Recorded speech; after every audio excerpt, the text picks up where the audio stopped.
Hey, welcome to the show. I'm the Crypto Kid, and in these videos, we take a look at Bitcoin and everything that's going on in the world of cryptocurrency. So if you're new to the show, welcome. We make daily videos and keep it relevant to what's going on in the news.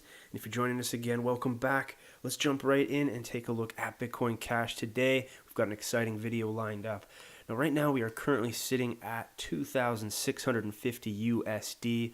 We've had a little bit of volatility over the last 12 hours here as we had some news coming out about South Korea potentially banning cryptocurrencies. But if you've been following the channel, you know that that's probably not the case. They will be, keeping a good grip on it, otherwise regulating very heavily. But if you do look over here at the crypto market cap scene, you can see that there is a little bit of dipping happening generally across the board here. Otherwise, Ripple is up a little bit there at 4%. Bitcoin Cash sitting neutral, as we've talked about, but we did hit some highs close to 3,000, and that was in the news, and we are talking about potential gains coming as well. Now, that is if we can stay above what CoinDesk is saying here around that above 2,300, which it appears as though we have, and we're currently sitting, like we mentioned, around 26.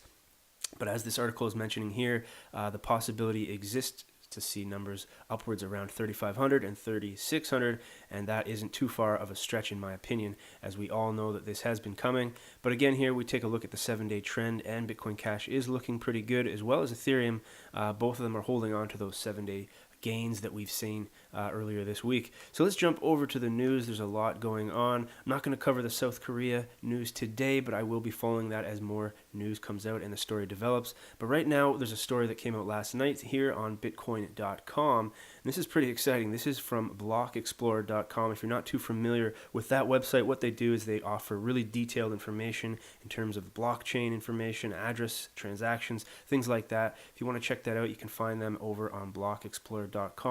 But if you head over to their website, what you're going to see is this announcement that comes out here, and this is what the big news is all about. Now, this is over here on Bitcoin.com. What they're talking about is the website is actually declaring Bitcoin Cash as Bitcoin, and we've seen that a lot in the industry for a website as large as BlockExplorer.com. This is pretty significant. So basically, here's a main quote here. Now, the CEO, and if you're not familiar with him, he might have, you might remember him as coming out as the CEO of Bitcoin Cash, as kind of a tongue-in-cheek type thing here.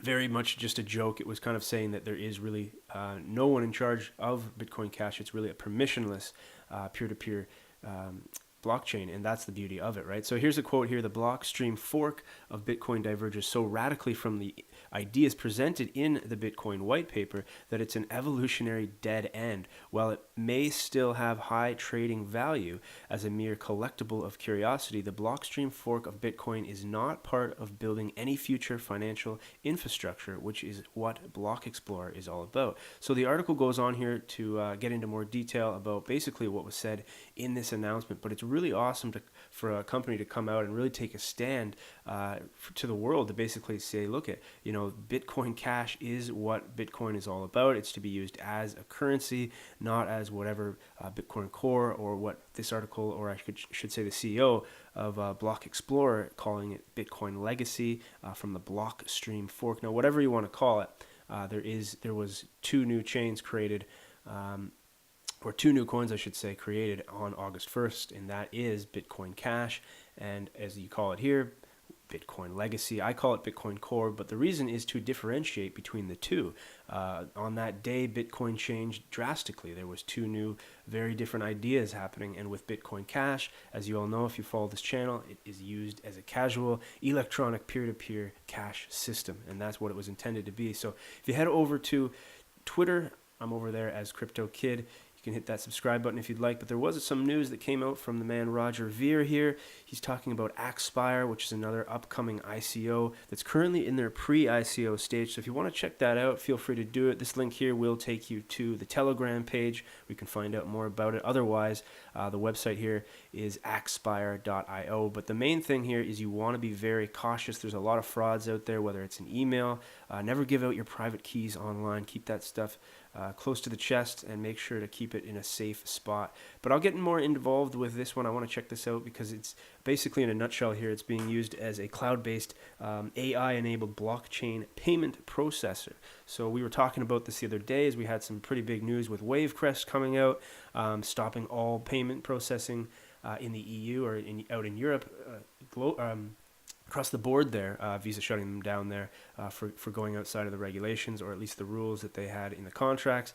So this is big news. So, when we talk about Bitcoin.com potentially coming out with a Bitcoin Cash card, will they be using Axpire? It's anyone's guess. I would like to see that happen sooner than later, so we'll have to keep an eye out for that. So again, check us out over on Twitter's The Crypto Kid, and if you enjoyed today's episode, please hit that subscribe button, and we will surely see you in the next one.